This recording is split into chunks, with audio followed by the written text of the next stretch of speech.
Nous, en tout cas, on se retrouve avec Christophe Goffet. Christophe Goffet qui vient nous présenter son projet Uchronia. Ça se prononce bien comme ça. Bonjour Christophe Oui, Goffet. oui, bien sûr, pas de souci, c'est bien ça, ouais. Donc voilà, donc on va parler d'Uchronia. C'est un projet que vous menez depuis, on va dire, à peu près 5 ans. À peu près, ouais, entre le début de l'écriture du scénario et aujourd'hui, il s'est écoulé un peu plus de 5 ans, 5 ans et 2 mois. Donc on va évidemment revenir justement sur ce tournage qui est quand même particulier de tourner un film sur 5 ans. Mais pourquoi aussi on vous fait venir aujourd'hui? C'est parce que vous venez de lancer un financement participatif sur Kickstarter qui est donc pour travailler toute la post-production et pour pouvoir envoyer le film en festival, c'est ça? Voilà, oui, oui, exactement. En fait, euh, le tournage en lui-même a duré longtemps parce que c'était déjà un tournage participatif, donc il fallait à chaque fois que les acteurs soient disponibles, qu'on soit tous disponibles, qu'on soit tous prêts.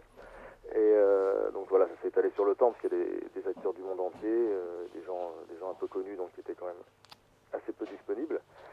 Euh, Malgré tout ça. Et là, voilà, on n'en peut plus. Le film est tourné à plus de 95%. On veut le montrer. Les festivals sont demandeurs. Sundance le voulait cette année. Enfin, en janvier, là, on ne sera pas prêt. D'accord. Voilà, on veut vraiment. Ça porte bien son nom, Kickstarter, quoi. On veut se mettre un coup de pied aux fesses pour en finir une bonne fois pour toutes avec ce film et rester sur la même énergie surtout. Exactement. Donc là, vous demandez, parce que après, on rentrera quand même plus sur le projet, mais voilà, sur Kickstarter, vous demandez 45 000 euros en un mois, quoi, grosso modo. Ouais, ouais, ouais, c'est ça, ouais. Donc là, vous êtes déjà, là je vois, vous avez déjà récolté plus de 5 000 euros. Il reste 22 jours. Donc allez sur Kickstarter, vous tapez Kickstarter sur Google. Et puis après, ça sera Uchronia, Kickstarter, Uchronia. De toute manière, sur notre page Facebook, on a déjà mis tous les liens. Donc vous pouvez découvrir ça. Il y a aussi une page Facebook d'ailleurs de Uchronia, je Ouais, crois. qu'on a monté en parallèle, ouais. Donc voilà, donc là vous n'avez pas de raison de ne pas pouvoir trouver, donc ça s'écrit Uchronia, quoi, voilà, mais ça se prononce évidemment Uchronia. Moi j'aime beaucoup la phrase d'accueil que vous avez mis sur Kickstarter. Imaginez 1984 d'Orwell, adapté pour Coris Maki par Groucho Marx, Kafka, Philippe Cadix et avec les Monty Python, voilà Uchronia. Bah voilà, moi j'ai envie de voir ce film, quoi, du coup.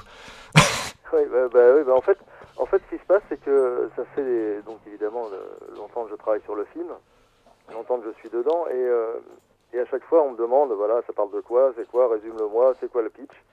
Et le problème de ce film, enfin, si tant est que ce soit un problème, c'est qu'il n'y a pas de pitch en fait, c'est pas racontable en une phrase.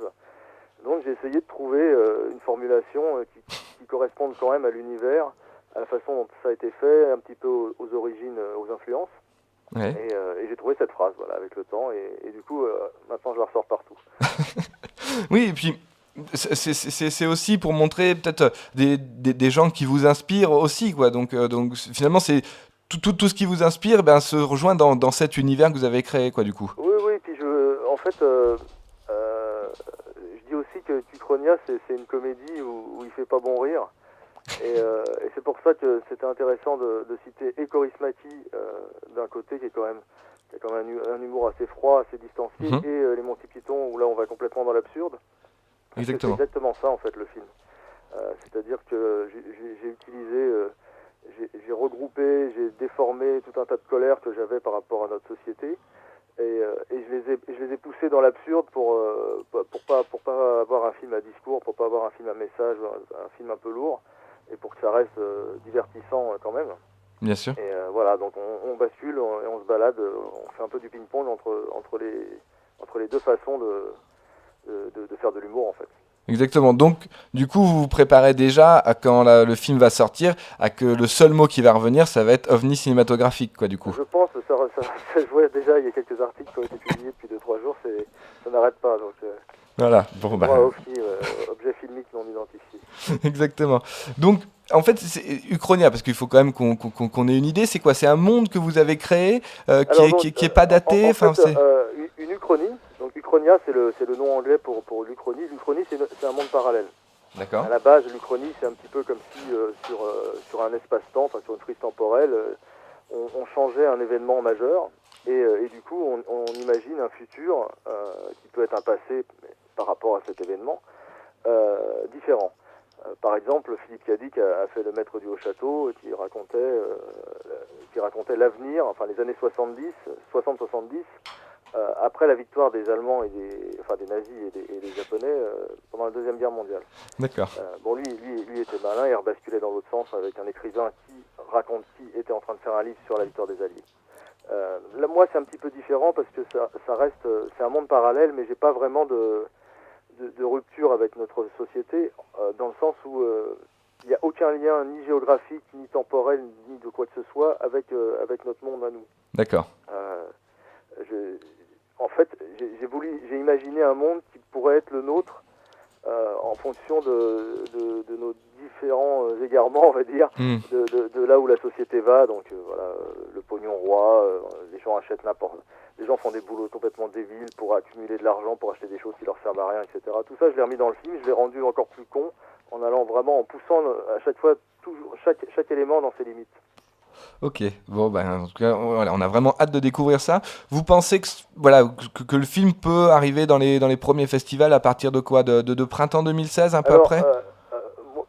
Quand cet été j'ai rencontré le directeur de programmation de Sundance et qui m'a dit je le veux en compétition, je le veux parmi mes 15 ou 20 films qu'on met en avant. On a tout fait pour être prêt pour donc Sundance, là c'est en janvier. Et bon, c'était impossible parce que j'ai des Anglais qui font des effets spéciaux, et c'est très très long. D'accord. Et du coup, voilà, moi j'aimerais être prêt pour Sundance l'année prochaine. D'accord, ok, donc c'est l'objectif. Donc l'idée, c'est avec cette campagne de réunir les fonds, de faire une post-production vraiment de qualité et pour déjà ne serait-ce que pour respecter le boulot des 40 et quelques acteurs qui sont venus. On va y venir, ouais. Et d'avoir les premières avant-premières autour de fin septembre, début octobre, et puis d'enchaîner avec donc Sundance en janvier. Ensuite, je sais plus l'ordre, mais il y a Toronto, Tokyo, Milan. Ok. Il y a beaucoup de festivals pour demandeurs. Bon, écoutez, en tout cas, voilà, nous, ça c'est vrai que c'est quelque chose. De toute manière, on va suivre l'histoire du Chronia maintenant, ça c'est sûr. Alors, quand même, un mot sur le casting qui fait juste rêver, parce que du coup, vous allez débarquer avec le plus gros casting. Alors, avec des acteurs et d'ailleurs aussi des non-acteurs, mais c'est ça qui est assez fou dans ce projet. Mais quand on voit les noms, on se dit, mais comment il a fait pour réunir tout ce monde, quoi. Oui, et encore, j'en annonce, je crois, à peine la moitié. D'accord.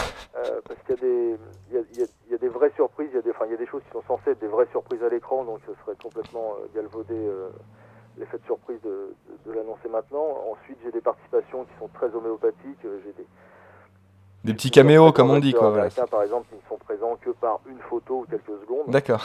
Donc, je préfère pas les annoncer. Et sinon, pour ce qui est des non-acteurs, pardon, en fait, souvent, ce sont des amis et comme ils traînaient dans ma tête au moment où j'écrivais,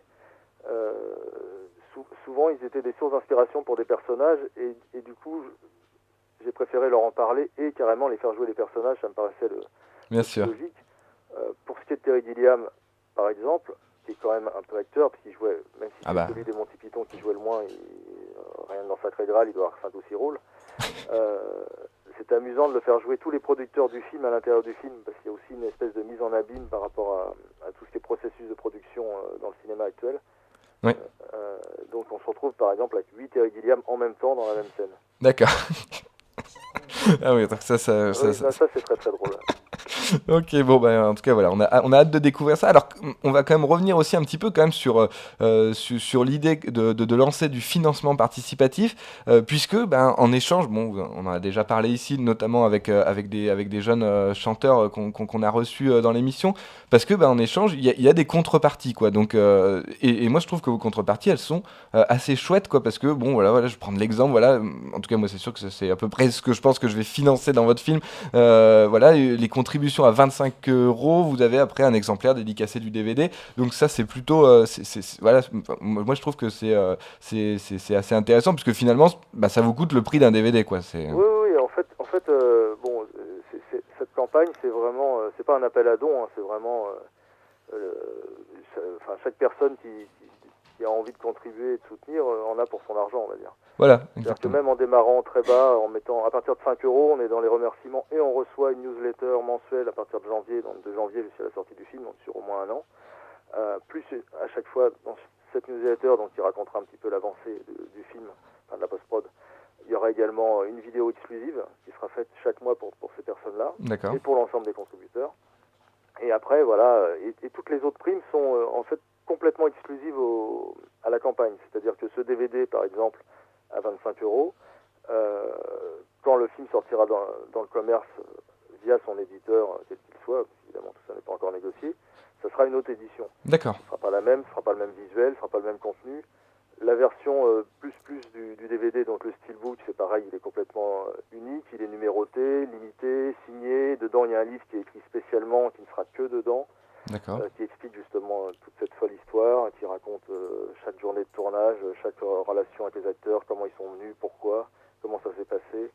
Évidemment, comme le projet est fou, comme il a été fait de façon complètement différente, bah, à chaque fois, il y a des choses à dire, à chaque fois c'est très très drôle et c'est original. Et en plus, ça en dit sur le film, et ça en dit sur notre société, et aussi sur le cinéma et sur la façon d'en faire. Donc c'est très très bien, parce que ça, finalement, ça boucle un petit peu la boucle, quoi. Ouais, complètement. Bon, alors en tout cas, voilà. Allez découvrir donc sur Kickstarter ou via notre page Facebook ou via la page Facebook d'Uchronia directement pour aller donner. Alors quand même un mot sur vous, Christophe Goffet, parce que finalement, moi je vous suis depuis que je suis encore assez jeune. Enfin voilà, quand j'ai commencé à me passionner du cinéma, et ben finalement c'était Brasil que j'achetais et c'est comme ça.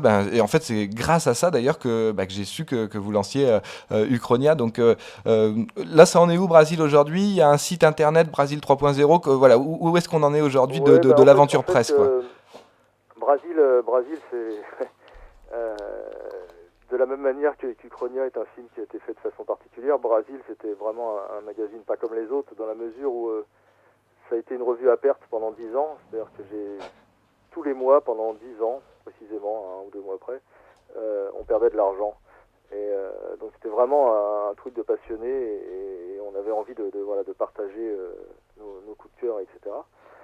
Et pour ce qui est du retour, en fait, moi j'ai jamais trop apprécié l'outil internet, on va dire. Je trouve ça complètement froid, complètement inhumain. Et donc ça faisait des années, même quand la revue existait, il n'y avait pas de site, par exemple, qui l'accompagnait. Mais voilà, le magazine n'existe plus depuis juin 2011. Et tous les mois, toutes les semaines, parfois tous les jours, j'ai des anciens lecteurs qui m'écrivaient quand est-ce qu'il se passe quelque chose, est-ce qu'il n'y aurait pas un livre avec une espèce d'anthologie des meilleurs articles ou d'interviews, et pourquoi pas un site. Et puis j'ai craqué en fait vers le mois de mars cette année, j'ai craqué, j'ai dit ok, on va faire un site, mais plutôt que d'adapter Brasil à l'internet, en fait, on a décidé d'adapter internet à Brasil, c'est-à-dire que ce site, donc c'est Brasil 3.0 point en toutes lettres, ressemble à la revue en fait. Ça ressemble pas vraiment à un site internet, ça ressemble à une revue sur un écran d'ordinateur. Exactement. Et alors par contre, si les gens vont sur Brasil 3.0, il faut savoir que évidemment rien n'est facile comme à chaque fois avec nous. Il faut cliquer sur l'œil d'Alice Cooper pour accéder au sommaire. Sinon, on n'accède à rien à part un édito où je râle comme d'habitude. Ça c'est très bien, c'est ce qu'on aime aussi. Bon voilà, en tout cas, nous on va essayer de vous suivre dans cette aventure parce que ça nous donne très très envie de découvrir Uchronia et puis d'ailleurs le reste de votre travail aussi.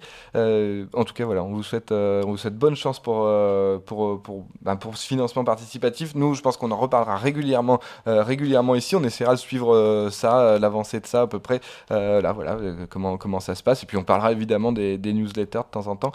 Merci beaucoup Christophe Goffet d'être venu. Merci, à bientôt. À très bientôt. Merci beaucoup. Bon week-end.